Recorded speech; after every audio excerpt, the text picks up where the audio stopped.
publicado en realidad. Este es una nueva charla del ciclo Voces Tejidas, que es un ciclo mensual de charlas acerca de literatura entendida a partir de un concepto bastante amplio, ¿no? Del acto de crear, de simbolizar, de imaginar que los diferentes pueblos y culturas del mundo han realizado desde que los conocemos y desde antes también. En esta oportunidad queremos hablar sobre el tema del racismo. En este ciclo de la charla Voces Tejidas hemos abordado algunos temas relacionados a la diversidad cultural y la literatura y la creación literaria, sin embargo problematizándolas respecto a problemas políticos y sociales. De esa manera hemos hablado, por ejemplo, de la situación de las mujeres, de la situación del derecho a la comunicación, las representaciones en el cine, y en esta oportunidad vamos a hablar del racismo, de cómo se ha abordado el racismo en los textos escritos que se han producido en el Perú a partir del siglo XX sobre todo. Para esto tenemos con nosotros a Wilfredo Ardito. Él es activista, es catedrático, es abogado, especializado en temas de derechos humanos y en los temas de interculturalidad, sobre todo en la justicia intercultural, y además hace un activismo contra el racismo desde el colectivo Ciudadanos Luchando contra el Racismo. Es también escritor, ha publicado libros de novelas, que bueno, luego les voy a dar un espacio para que él mismo se presente y nos cuente antes.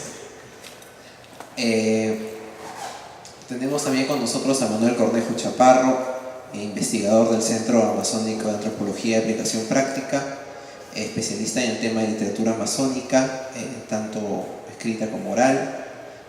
Ha recopilado también antologías acerca de la historia amazónica y la cultura amazónica, por ejemplo, referidas a la época del caucho.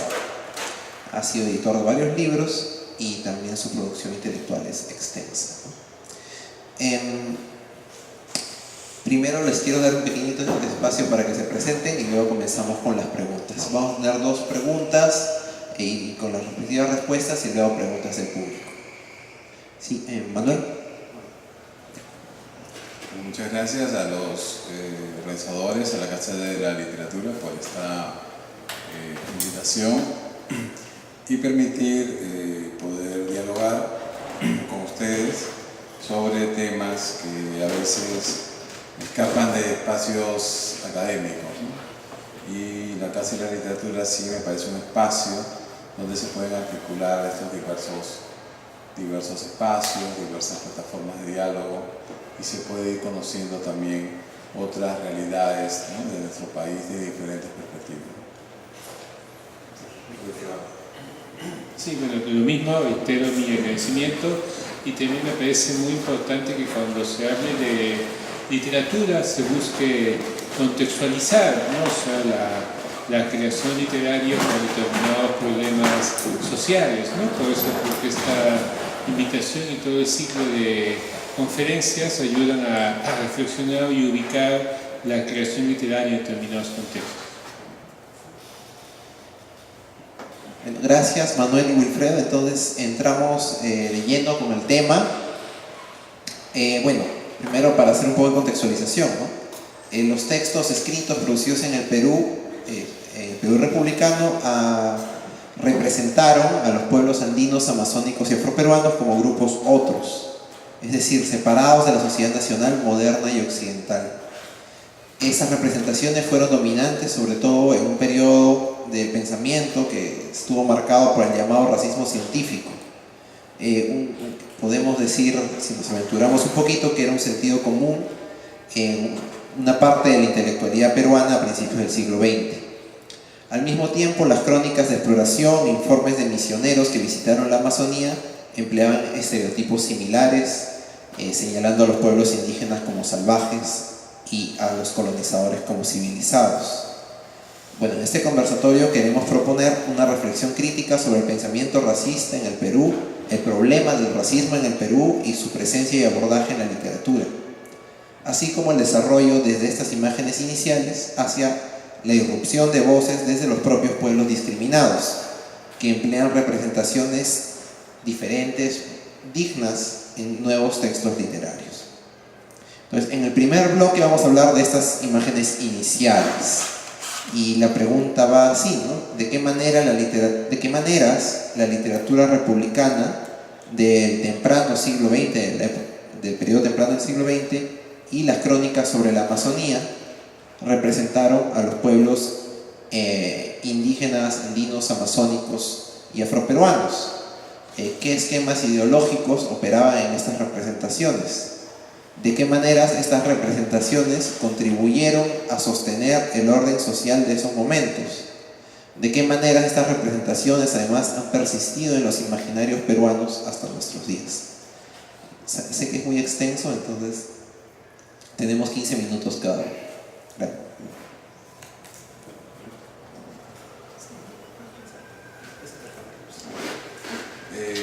A mí me tocó hablar sobre la Amazonía, sobre la narrativa amazónica, la literatura amazónica y cómo es concebida desde Lima, ¿no?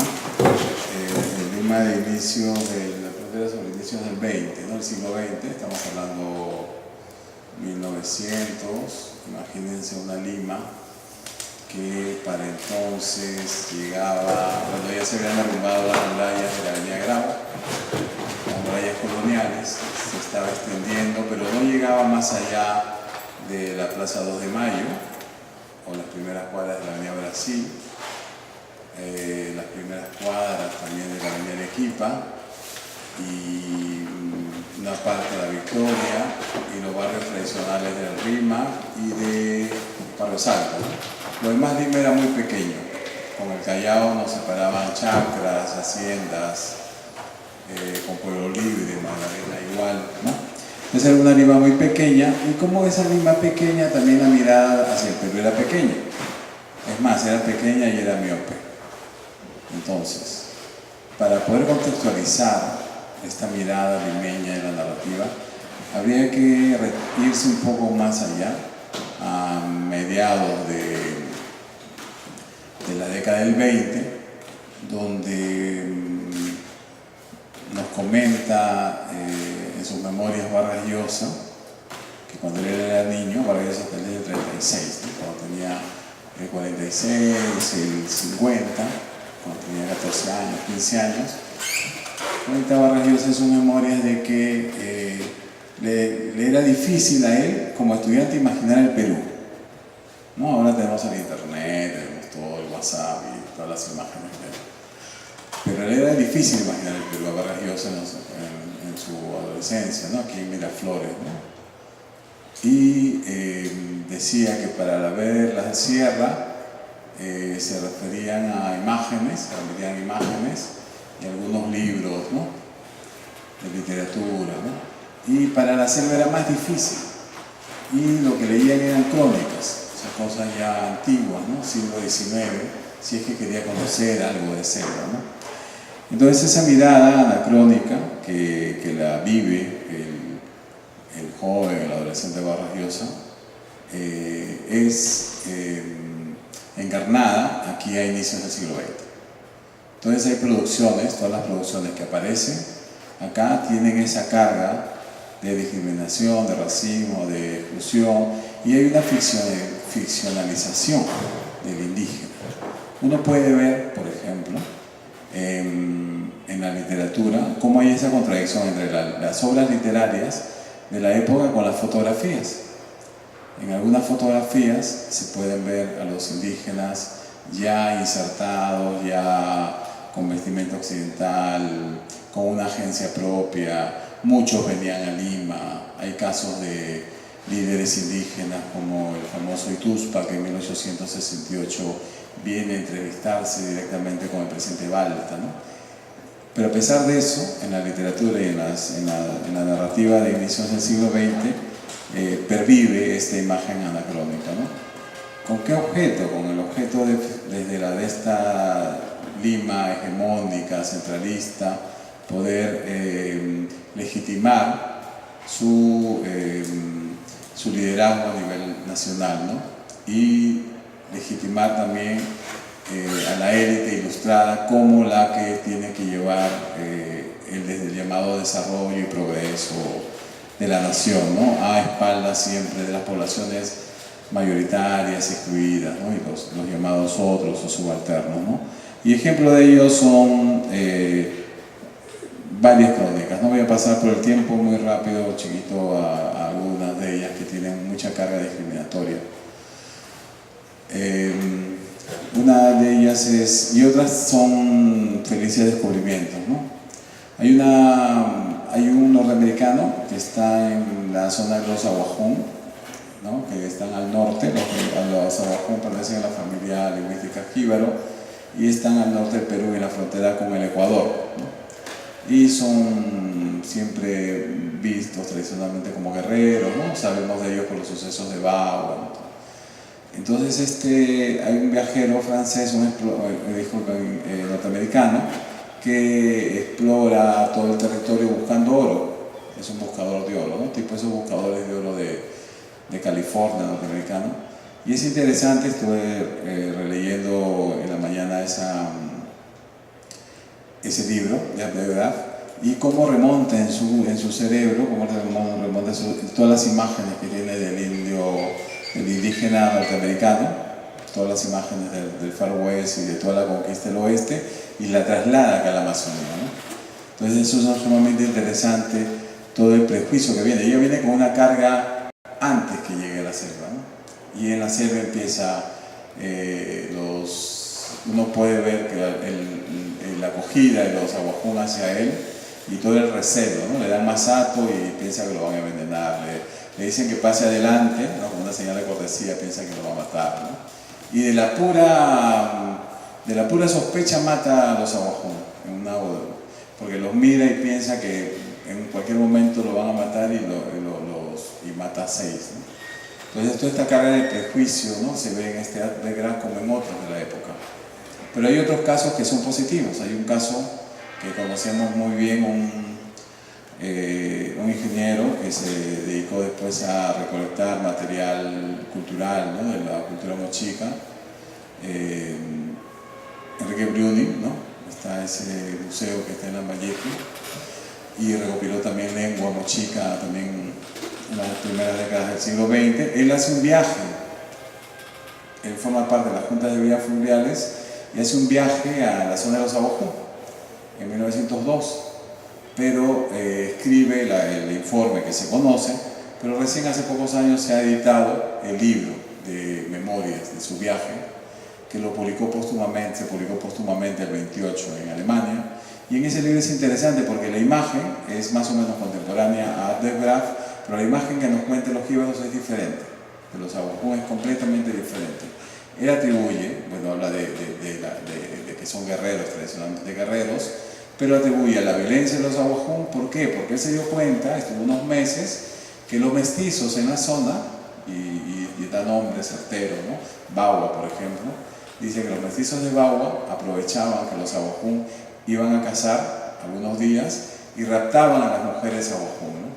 Y producto de eso era la violencia y la venganza de los aguajún, ¿no? Entonces hay toda una cercanía, una empatía de parte de Bruni hacia el mundo jíbaro en este caso, ¿no? Entonces algunos cronistas, como digo, de la época, de inicios del siglo XX, van a la selva con prejuicios, ¿no? Uno de los prejuicios de la época, que es hasta ahora, es este tópico de la mujer sensual, ¿no? Loretana, ¿no? Una mujer fácil, ¿no? Desde Lima hay una serie de estereotipos, ¿no? Y de construcciones discursivas sobre esta mujer, ¿no? Hay películas y todo eso, ¿no? Y hay mitos, todo, ¿no? Entonces, ese mito es interesante. ¿Por qué? Porque ese mito, ese estereotipo, ¿no? Sobre la mujer, ese prejuicio sobre la mujer, la tenían los viajeros franceses, si ustedes revisan, en el siglo XVIII y inicios del XIX, antes de la República, sobre las limeñas, que son mujeres sensuales, mujeres fáciles, todo eso. Y es interesante cómo todo eso se traslada después de la élite ilustrada limeña al mundo amazónico, ¿no? Y va este prefecto, en 1904, el prefecto Hildebrando Fuentes hace el camino hacia Iquitos, que era un camino que en ese tiempo duraba 3 meses. Y venía en ese tiempo era el prejuicio hacia la mujer loretana, ¿no? Pero en ese tiempo Iquitos era muy pequeño y la capital de Loreto en ese tiempo todavía era Moyobamba. Entonces cuando va el prefecto Fuentes a Moyobamba, ve con extrañeza, se sorprende que todo lo que se decía en Lima de la mujer loretana era falso. Él cuenta que caminaba por una calle y la mujer pasaba, la mujer loretana, y para no saludarlo, no mirarlo a los ojos, ¿no?, del pudor de la época, del recato de la época, se cruzaba a la otra vereda, ¿no? Entonces se quedó sorprendido cómo en Lima se construían todas estas mentiras sobre la mujer y sobre el espacio masónico, ¿no? Y sobre eso igual, hay otros viajeros, etnógrafos, por ejemplo, como Preuss, que está con los Huitotos en 1911, que también se pregunta, ¿no?, esta distinción, porque hay una distinción en la época entre indígenas salvajes e indígenas civilizados, ¿no? Y él, estando en el campo, se pregunta quién es el salvaje, ¿no? O sea, no sabe poder distinguir, ¿no?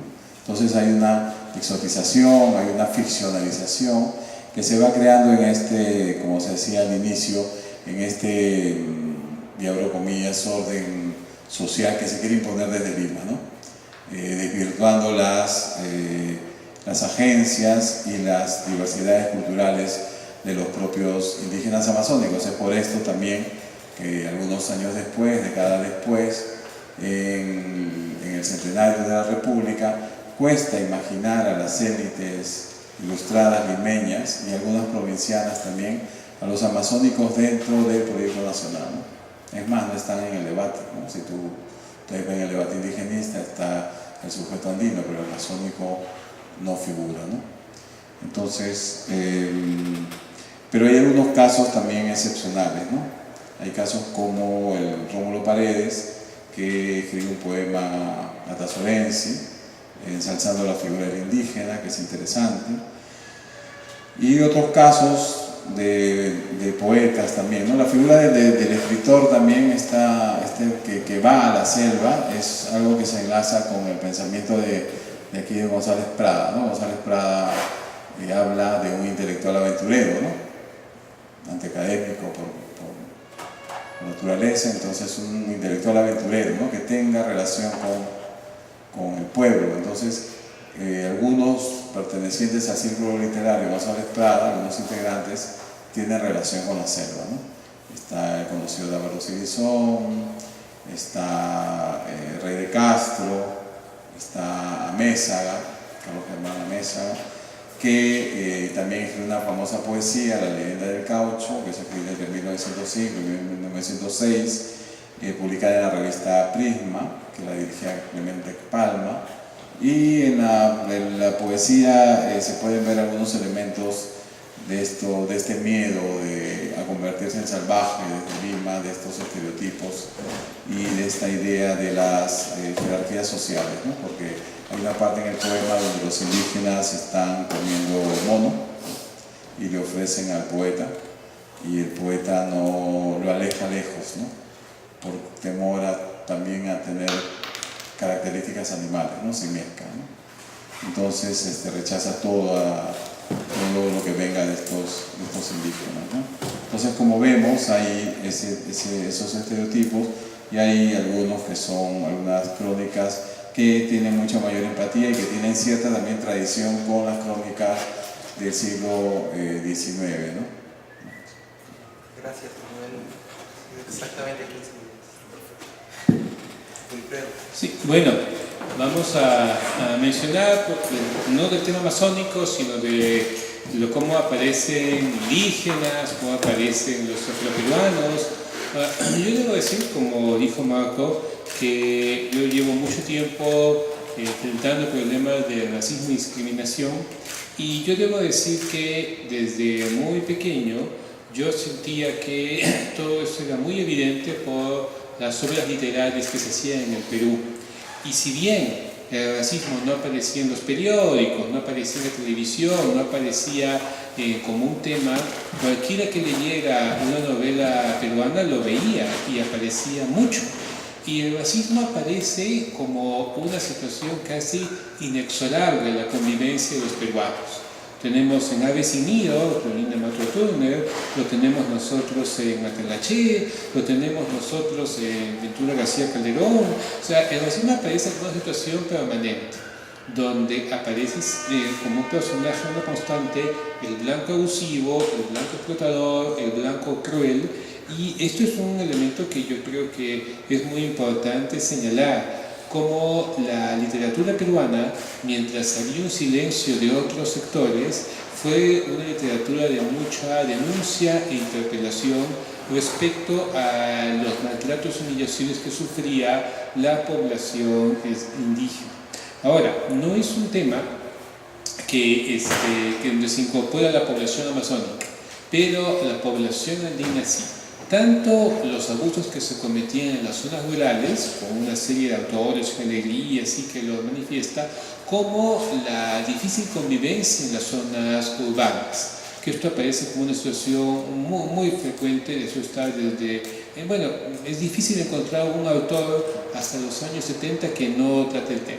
Esto está en Un mundo para Yulios, con muchos episodios de racismo explícito. Esto está de forma muy evidente en muchos cuentos de Julio Ramón Ribeiro. Esto está en muchas obras de Vargas Llosa. Esto está también en las obras que tiene de César Vallejo. Entonces, Paco Yunque es la mejor forma de ver la historia del racismo en el país, de la forma más descarnada, con muchas partes que, digamos, donde se muestra claramente cómo las personas son juzgadas de acuerdo a su condición y cómo, como pasa en el Perú, el clasismo y el racismo van juntos, ¿no? Y cómo hay un elemento que es muy fuerte. Eso es como una situación de constante, ¿no? Ahora bien, hay algunas de esas obras donde la persona es percibida básicamente como víctima, como indígena, como ave sin nido, y otros son los que son solidarios con él, y Matalaché, donde ya, o sea, digamos, esto termina en una situación de tragedia. Hay otras donde algunas de las personas reaccionan frente al racismo, como en Paco Yunque, varios de los niños que reaccionan, que le pegan a Humberto Grieve. Hay un episodio en Un mundo para Julius donde le pegan al hermano de Julius por violar a una de las empleadas y le pegan a los propios empleados de la casa. Entonces, eso como que hay reacciones frente a las situaciones que se viven y a veces la reacción puede ser mucho más violenta, como algunas historias que cuenta Valcárcel o lo que aparece en la zarzuela del Cóndor Paz, que es una historia mucho más violenta que todo lo anterior y que se ha dado un recuerdo idílico como si fuera algo que están contemplando un cóndor, cuando hay situaciones de violencia terribles que son reacción a otra violencia. También es interesante cómo en esta denuncia de racismo en la literatura, muchos de los racistas son extranjeros, muchos de los que cometen abusos son extranjeros. ¿Qué es lo que pasa en el Cóndor Pasa y lo que pasa en Tusteno? Es como diciendo que el racismo científico que también el extranjero es racista, es violento, es cruel y comete los abusos hacia la población indígena. Ahora, yo escribí 3 novelas en las cuales se menciona la problemática del racismo. Una de ellas muy tangencialmente, que es Un nuevo mundo almudena, que es precisamente en la Amazonía. Pero, y en las otras dos, bueno, el eje de racismo es en esta de acá, en El cocinero clandestino, que es la sátira de todo el boom gastronómico peruano, donde hay un cocinero totalmente inútil, pero es blanco y rubio, y para que él pueda salir en televisión y él pueda ser aparentemente exitoso, tiene que buscar a un cocinero de rasgos andinos, bajito, de apellido andino, que es el que realmente es el chef. Y el otro es el que aparece como una pantalla ante los medios, ¿no? Entonces, el éxito del supuesto cocinero exitoso es porque tiene un chuelo que está explotado. Bueno, eso que está basado en algunos casos reales que he sabido, es una forma en la cual toda la novela está mostrando el tema del racismo a través de los personajes, porque cada situación la cuenta un personaje desde su punto de vista. Entonces, un mismo problema, un mismo hecho lo pueden contar distintas personas. Y allí yo he hecho algo que no se atrevieron a hacer los mencionados, ni Clelinda Mato de Turner, ni César Vallejo, que es toda la novela está hecha con mucho sentido del humor. Es un humor muy cruel porque en situaciones que son espantosas parece que fueran divertidas, porque el racismo aparece como una ilusión constante, pero de lo cual el lector tiende a reírse de situaciones muy, muy dolorosas, ¿no? Que es lo absurdo que es el racismo con todas las confusiones que hay. Para los que vieron la película Ratatouille, es una situación parecida, ¿no? O sea, que toda la lucha de los personajes para ocultarle al resto de la sociedad de que todo lo que hay de éxito es realmente falso, ¿no? Y que realmente hay una persona andina que está detrás y lo están escondiendo. Y la última novela, Los Dorados Años 20, es precisamente una novela sobre los propios indigenistas, una novela sobre cómo los indigenistas luchan contra el tema del racismo, pero cómo en ellos también está, que finalmente es la agresión externa, ¿no? Una de las escenas de la novela, dice, sí, pues, novela indigenista, sí, pero nuestras obras, ¿qué son? Son nuestra interpretación, porque no sabemos cuáles serían las obras que harían los indígenas, porque ellos ni sabemos cómo se expresan, porque no entendemos su idioma. Entonces, pero lo que yo he tratado de hacer con estas obras literarias es llenar un vacío que siento que existe actualmente. Siento que la creación literaria de esta época tiene muy poco de denuncia, muy poco de interpelación, muy poco de ubicar los problemas sociales, cómo se dan, y de esta manera es muy, muy pobre.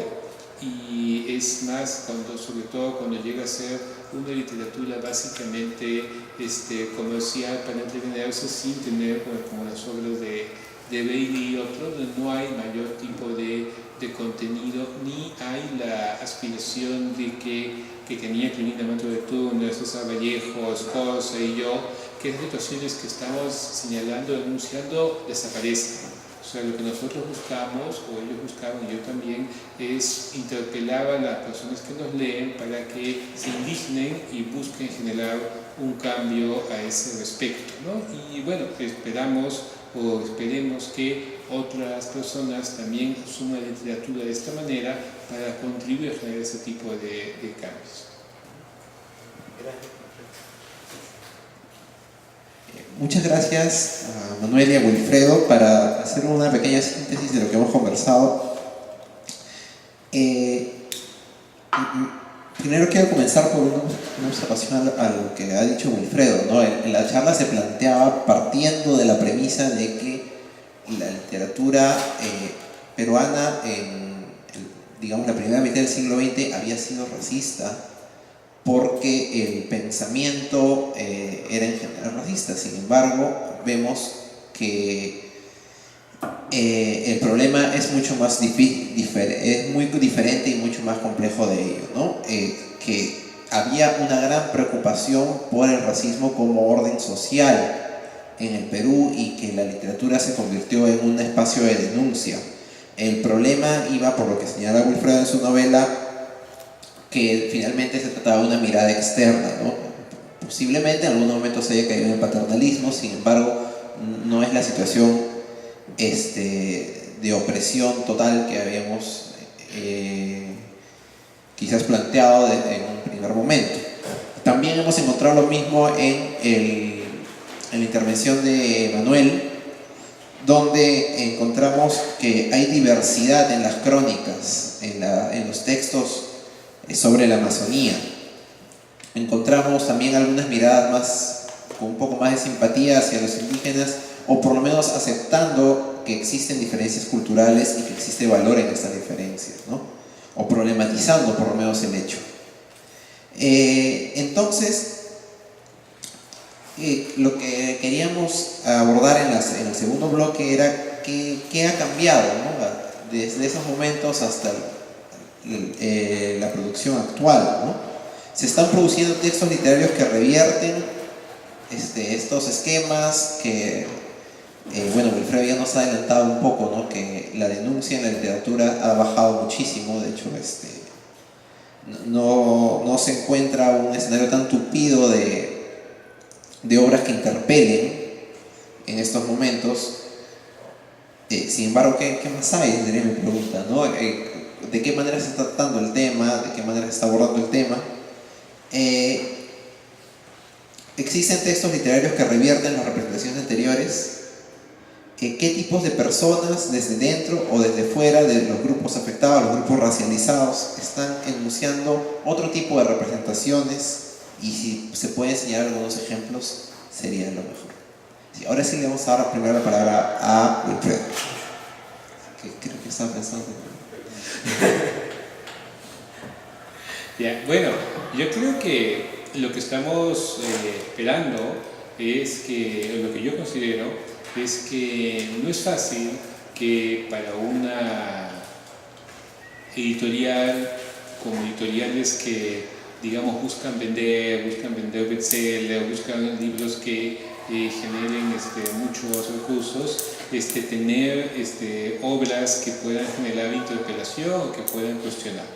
Entonces yo creo que por esa limitación es posible que existan muchas obras o novelas o poesías o de autores que simplemente no se llegan a conocer, como lo que pasa con el cine regional, que se queda, digamos, en muy pocos espacios de distribución frente al cine comercial.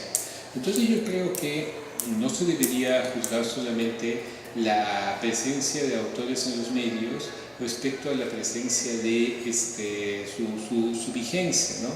Por ejemplo, un autor como Osvaldo Reynoso nunca estuvo en esas grandes editoriales, pero tenía mucha vigencia entre la gente que lo seguía, y también él lograba que sus obras se permitían ser unos espacios de denuncia que pueden ser muy grandes.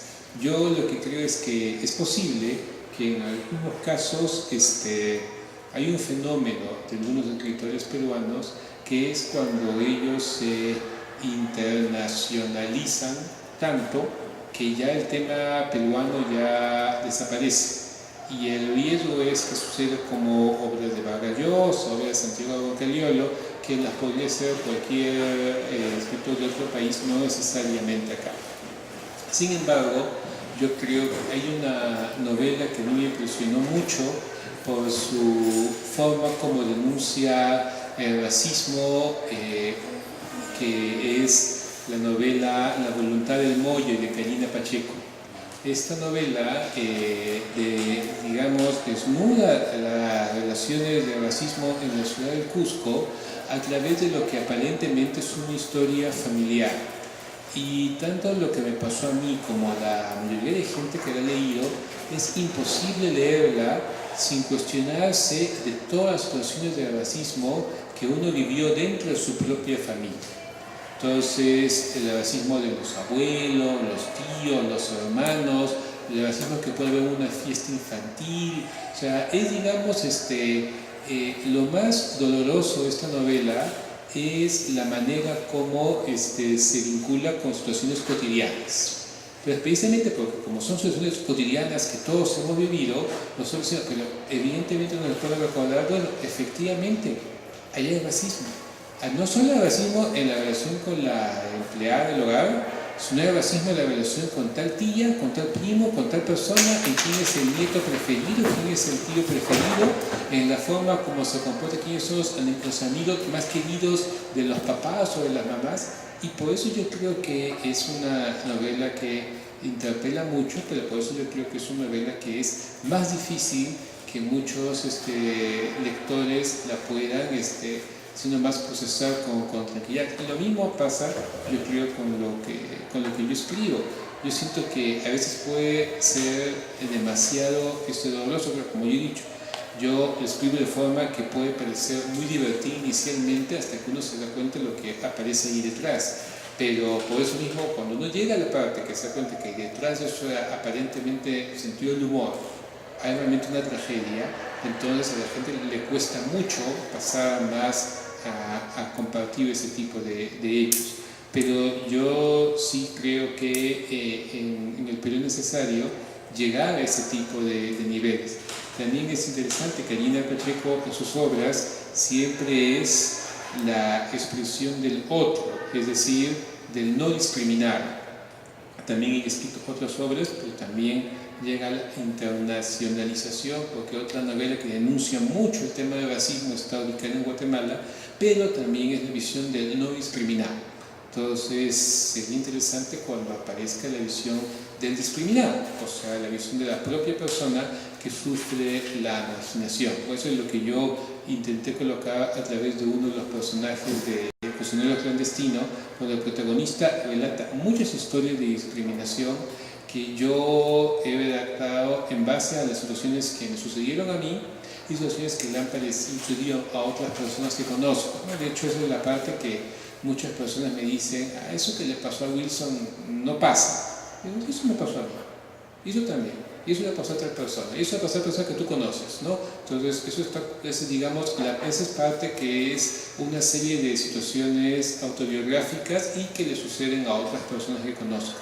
Entonces, todavía, de todos modos, creo que lo importante sería dar más voz a los discriminados dentro de los espacios de literatura. Gracias, Wilfredo.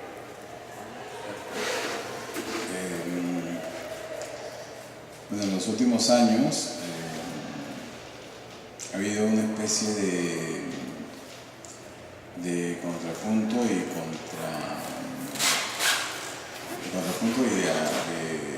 revitalización. Por un lado estos estereotipos, como dice Wilfredo en el caso andino, también en el caso amazónico se ven, y generalmente se ven en las novelas de escritores importantes, ¿no? Por ejemplo, una novela como La Casa Verde, ambientada en el año 58, ¿no? Escrita en el 67, ¿no? La Casa Verde, ¿qué transmite de los aguajún? Los transmite como personas que apenas pueden comunicarse, ¿no? Que se comunican con sonidos culturales, es lo que dice Reynoso, ¿no? Negando un poco el contexto de la época. El contexto social es que los aguajún ya en ese tiempo tenían escuelas, tenían maestros bilingües, tenían Lima, tenían organizaciones, ¿no? Y en la novela se los presentan de una manera diferente, ¿no? En ese contexto, ¿no?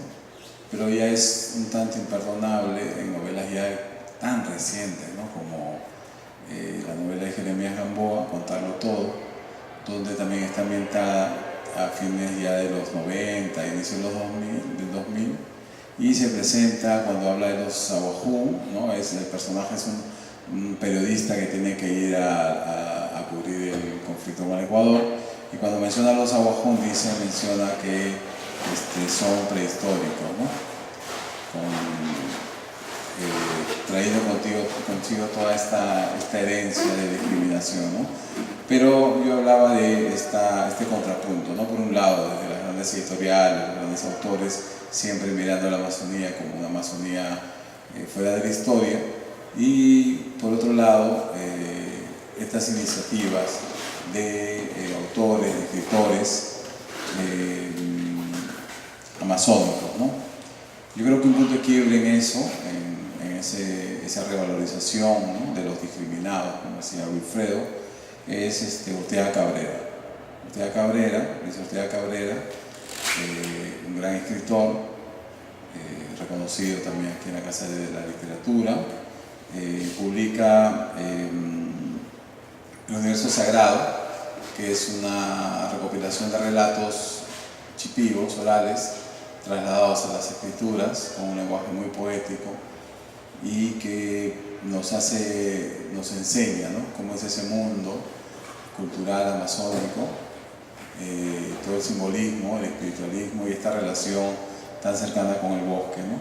Entonces, a partir de Ortega Cabrera hay alguna búsqueda de escritores regionales, ¿no? Uno de ellos, que es sumamente importante para mí, es Miguel Donaire. Miguel Donaire escribe una novela importante que ha sido, aquí como decía también Wilfredo, no son novelas que están en circuitos regionales y que no están en las grandes librerías, no pertenecen al circuito comercial y son desconocidas, ¿no? Que es una lástima.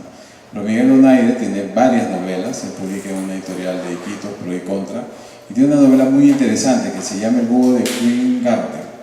¿Qué es el Búho de Queen Garden? Es la búsqueda, en la época del caucho, ¿no? Que sabemos que es una época traumática para la Amazonía, mueren más de 30.000 indígenas en la zona de Putumayo, en la frontera con Colombia. ¿No? Está en la novela esta del sueño del Celta, que trata esa historia. Pero en el Búho de Queen Garden, Miguel Donaire, el personaje va en búsqueda, es interesante porque es un loretano que va en búsqueda de un huitoto se sabe que Julio César Arana, el padrón gauchero, lo lleva a estudiar a Europa, ¿no? Juan Aimena, el legendario Juan Aimena. Entonces es la búsqueda del loretano con reencontrarse con el indígena, ¿no? Con su hermano indígena, y también reconciliarse con su pasado, ¿no? Es una novela fantástica, muy importante, que ha sido helado por la crítica, ¿no?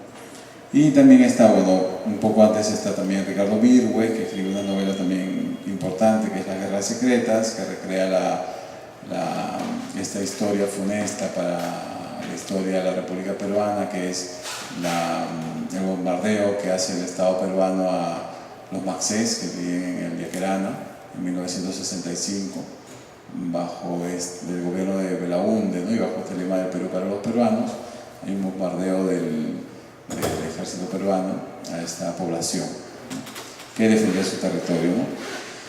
Y en los últimos años ha habido también, no solamente de escritores loretanos, sino también escritores propiamente indígenas, ¿no? De los pueblos indígenas, que son, yo siempre considero, son mucho más dinámicos, más flexibles, más porosos que nosotros, ¿no? Nosotros estamos llenos de estereotipos y prejuicios coloniales, y no los dejamos.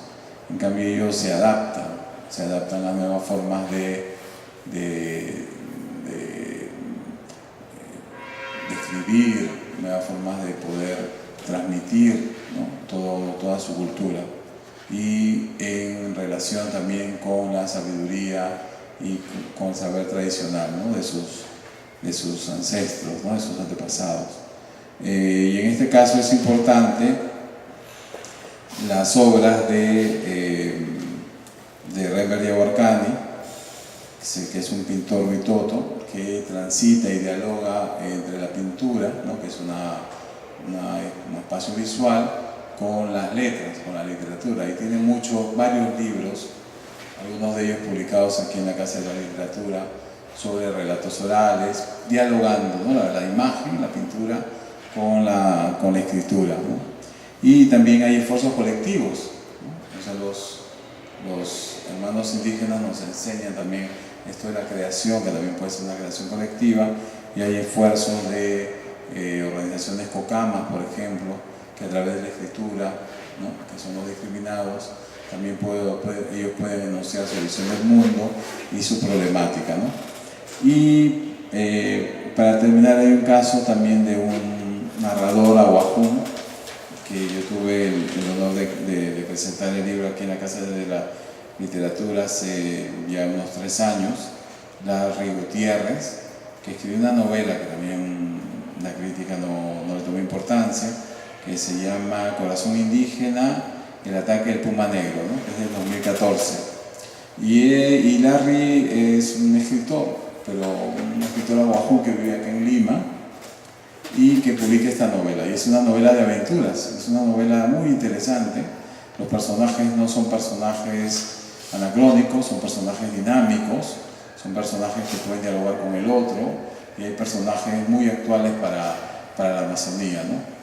Hay un grupo de ecologistas, otros turistas, están las petroleras, y toda la historia, toda esta historia está desde el punto de vista indígena, ¿no? Defensa del territorio, de poder, el respeto a los ancianos, ¿no?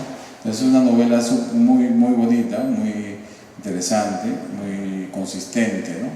Y es como para un público también joven, ¿no?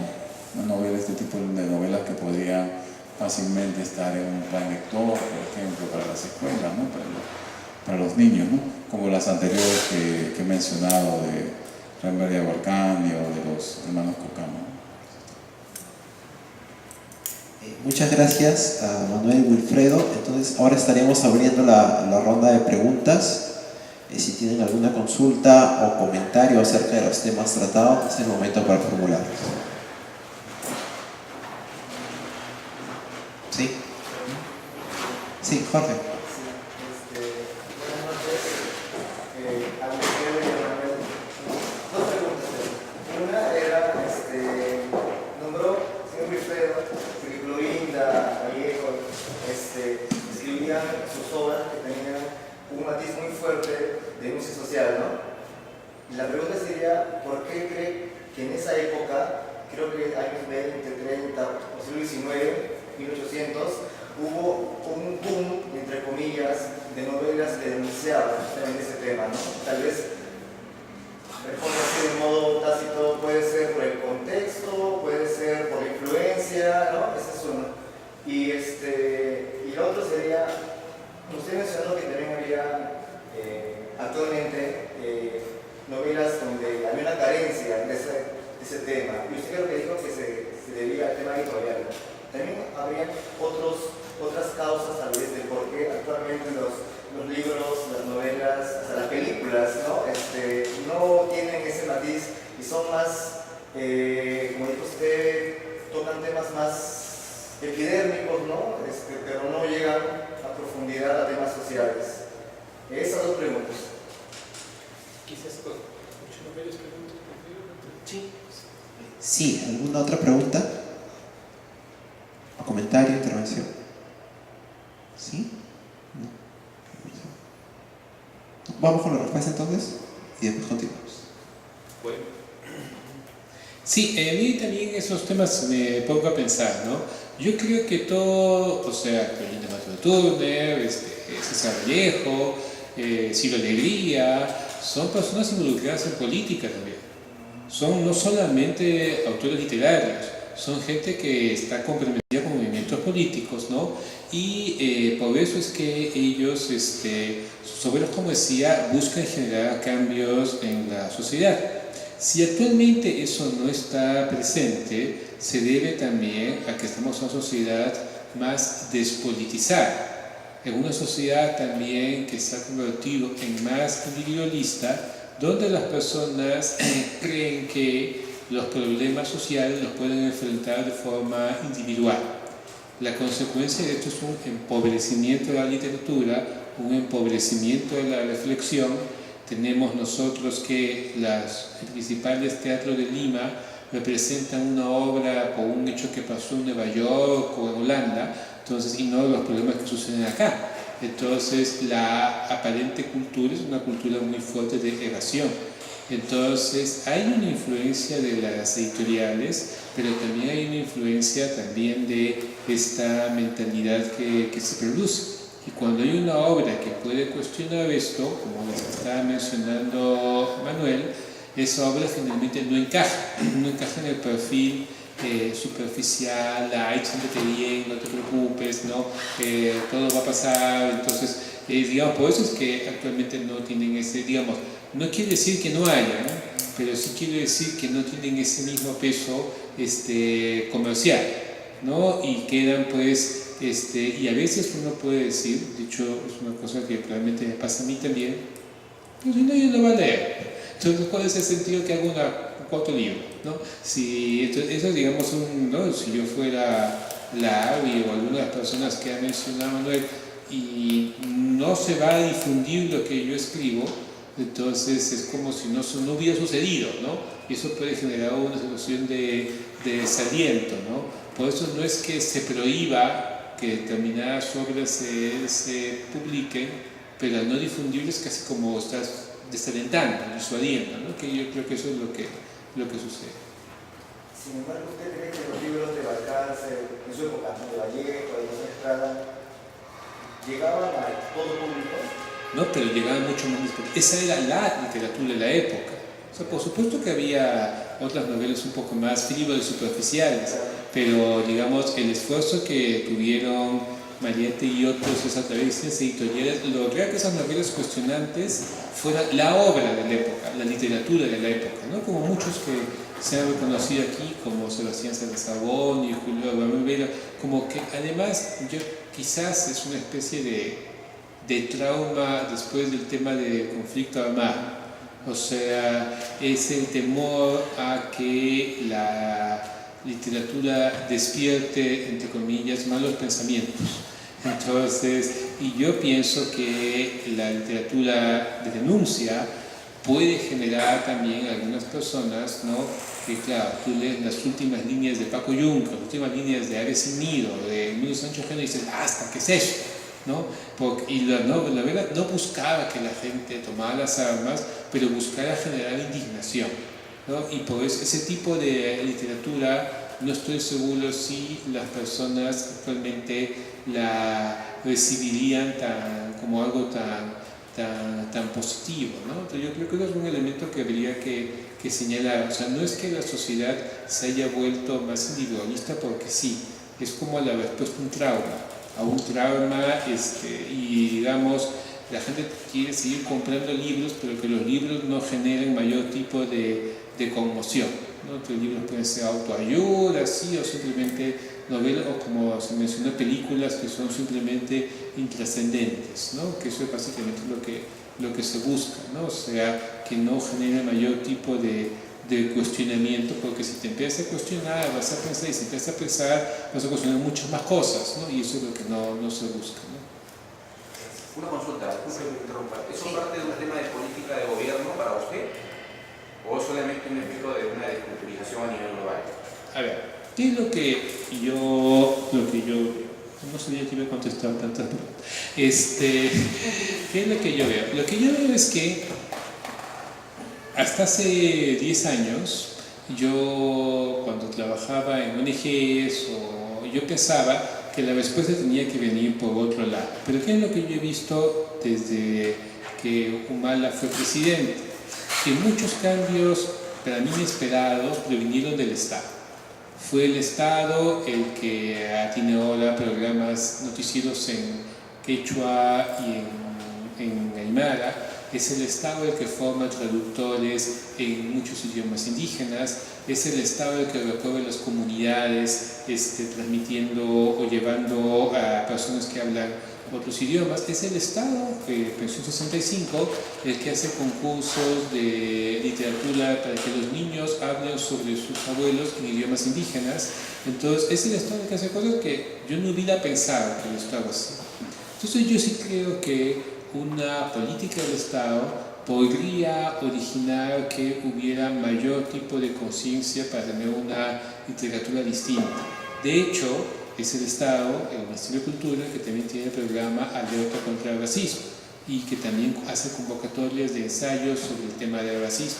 Entonces, sí, yo creo que desde el Estado se podría generar una política diferente, pero también sea participar. Claro, no se trata de denunciar el racismo y quedarse allí, sino también de buscar soluciones y buscar que el racismo se pueda encontrar como un problema y reconocer como algo en lo cual todos nos incorporamos, ¿no? De hecho, en Cocinero Clandestino, en muchos momentos, Wilson, que es el protagonista, es también víctima del racismo, pero él piensa de manera racista. Él también ve a los blancos como superiores, él también piensa que es más feo, él también piensa que los que son como él son más feos, porque él ha internalizado el racismo.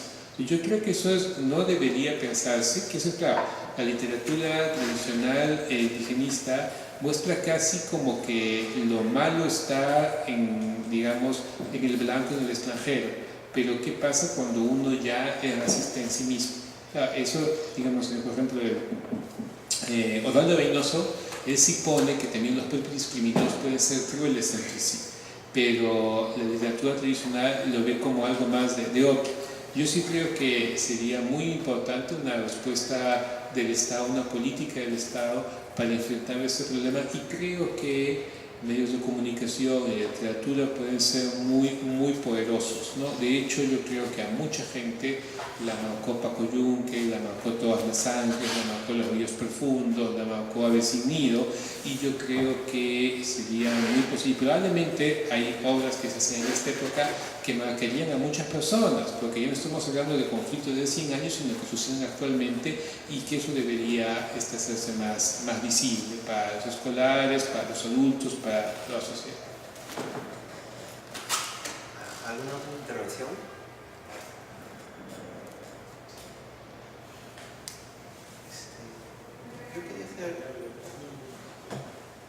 Yo quería hacer un comentario porque se trajo a colación la novela Contarlo Todo de Jeremías Gamboa, que fue un bestseller, ¿no?, internacional. Más allá de este episodio con los Awajún que aparece en esta novela, me parece que es un buen ejemplo de una novela despolitizada, porque que trata el tema de la discriminación sin problematizarla, ¿no? Pues es una historia de un joven que desea integrarse a asumir un oficio o una práctica, ¿no?, como es la escritura, pasando por, o sea, ingresando a un mundo que él no asume en principio como suyo, porque es un mundo esencialmente blanco y de clase alta. Sin embargo, no se problematiza eso. Esta aspiración no se problematiza, ¿no? Es como que son así las cosas, y si quiero yo ser escritor tengo que ingresar a este mundo, ¿no? Y así son las cosas, y se basa en la trayectoria individual de esta persona. Pero a la vez que este libro ya es de hace unos años, aparece en estos últimos años también más, quizás a partir de hechos, de la visibilidad, del activismo que se ha hecho sobre el racismo, libros que problematizan directamente, frontalmente el problema, ¿no? En la última feria del libro, Marco Avilés presentó su libro No soy tu cholo y se llenó el auditorio, estuvo reventando, no podía entrar más gente, ¿no? Y eso me pareció bastante interesante, ¿no? Porque hay un periodo de la historia reciente donde quizás ese libro no se hubiera publicado, o no lo hubiera publicado una editorial comercial, como finalmente lo está publicando, una editorial que está dirigida al gran mercado. Entonces me parece que hay un retorno del tema, y que ojalá pues se puedan cumplir y se pueda profundizar más en el asunto, y estas propuestas que se están compartiendo aquí puedan materializarse en más libros, ¿no? Porque vamos a tener más para leer y más para interpelarnos. ¿Sí, Wilfred? Yo creo que para tanto Jeremías Gamboa, para Marco Villegas, para mí, es colocar situaciones muy dolorosas que nos han sucedido y ponerlas en el papel. Y son situaciones que uno dice, bueno, ¿lo voy a decir o no lo voy a decir? Lo voy a decir, ya lo voy a decir. Pero después, a veces, en algunos casos que yo he contado, cosas que sucedieron hace más de 40 años, pero que uno a veces no puede hablar por lo dolorosas que fueron.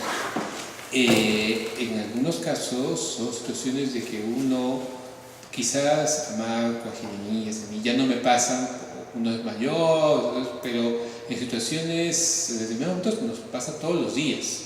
Y todos los días uno está enfrentando esa situación de discriminación, y todos los días sucede. Yo tengo algunos conocidos, especialmente afroperuanos, que lo viven todos los días de su vida, y realmente uno dice, es comprensible que no haya más libros así, porque es muy duro hablar de ese tipo de situaciones. O sea, a veces yo el año pasado hice un trabajo sobre el tema de racismo en el empleo, y simplemente le dije a algunos amigos que me cuenten su testimonio, los problemas que habían tenido para obtener empleo. Y yo a veces lloraba los que le habían pasado a ellos. O sea, no puede ser que eso pase. Y una historia tras otra, y solamente fueron amigos míos. No fue que yo dije, voy a hablar con tal señor, ¿no? Entonces ponía a pensar, ¿qué pasaría si más personas pudieran hablar? Entonces yo creo que por eso no es tan fácil, porque, digamos, uno llega, no es Florinda Mato Turner hablando de lo que le pasó a otros, ni es Julián Manuel Viveiro hablando de lo que le pasó a otros. Es cuando uno habla de lo que le pasó a uno. Y ese paso yo creo que es mucho más fuerte para poder decir. Entonces, ¿qué hace la mayoría de peruanos? no pasa, no me pasa, se equivocó, no me ha pasado, nunca me ha pasado, nunca, porque luego empiezo a dar cuenta de que se me ha pasado. Entonces, como es muy difícil, la gente prefiere negar. Entonces, por eso es que yo creo que eso es también, y yo no sé si ahora tendría tanto impacto una obra literaria que denuncie el racismo externo. Ahora yo creo que marco así como que ya pasan a otra cosa, lo que me pasó a mí, ¿no? Y es más bravo poder llegar a ese tipo de situaciones. Sí, Manuel, también quería hacerte una consulta, ¿no? Es una pregunta. Siguiendo con la línea que nos ha marcado Wilfredo, lo importante es la autorrepresentación en estos momentos, ¿no? Hay momentos en donde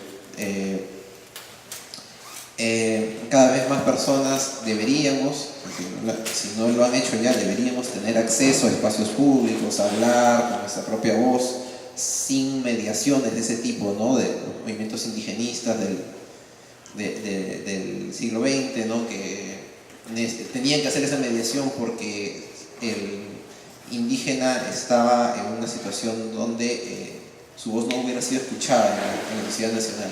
Hoy en día esa situación ha cambiado y entonces desde la mirada de la Amazonía quería que nos expliques qué tan importante es la autorrepresentación, ¿no?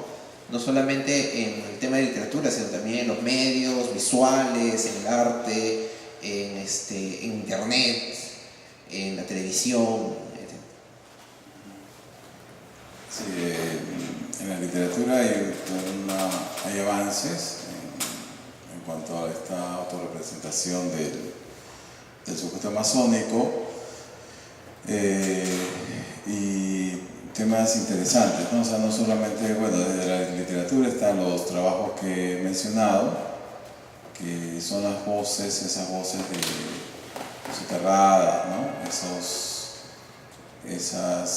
ideas que se tenían desde Lima de estos pueblos sin historia, que tienen historia y que tienen identidad y que tienen una agencia definida y que pueden ellos empezar a contar sus historias, sus puntos de vista, sus maneras de ver el mundo, ¿no?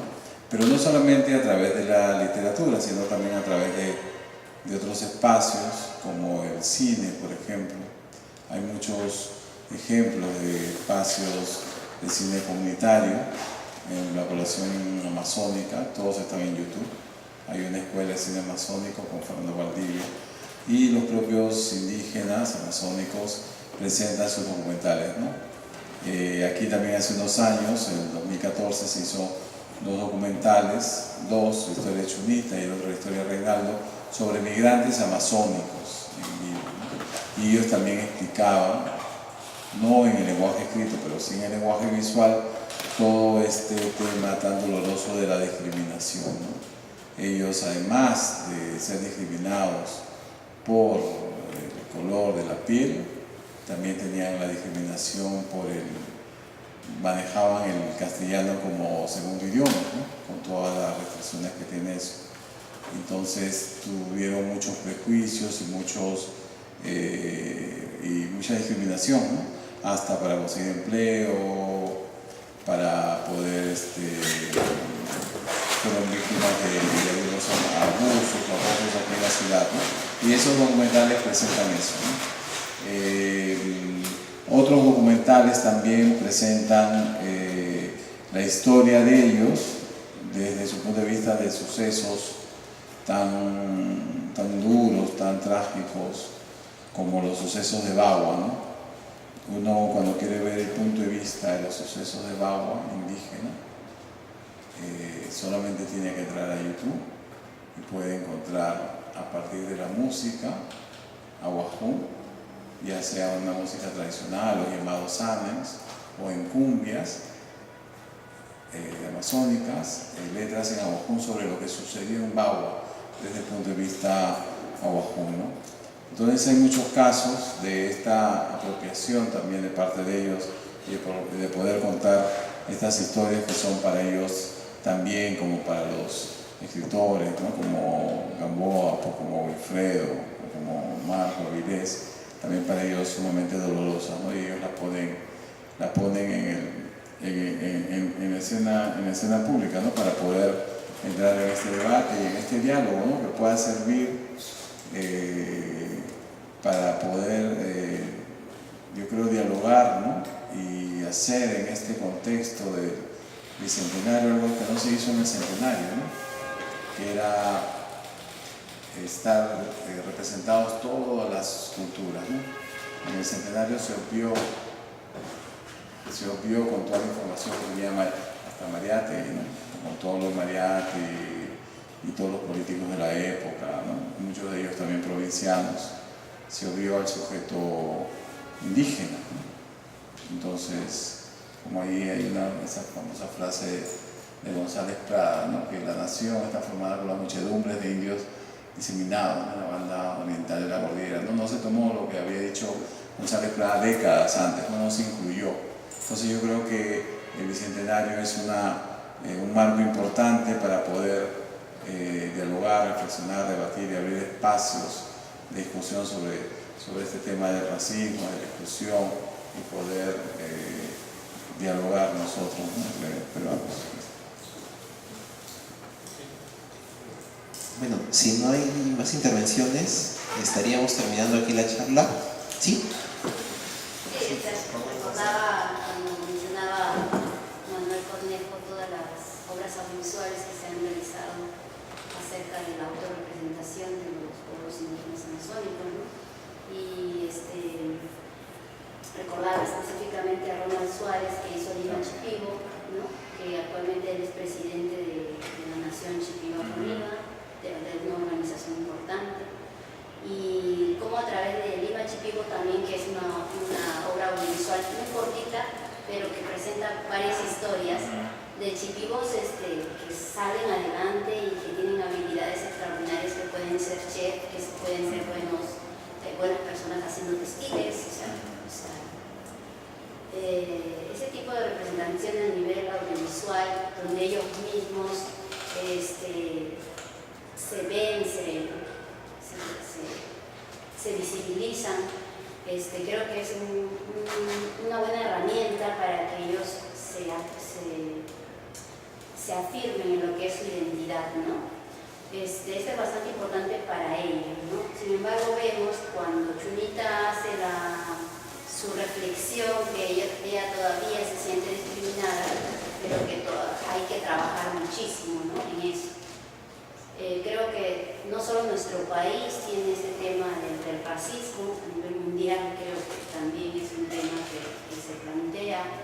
El año pasado tuve la oportunidad de estar en España, y en España no nos ven como Costa Selva, ¿no? Sino nos ven como indios, ¿no? No digo que todos, pero así como tenemos programas cómicos aquí que refuerzan el racismo a través de personajes o situaciones puntuales, en España hay un programa muy visto por la gente, que tiene un personaje que es peruano, que le dicen Machu Picchu. Entonces,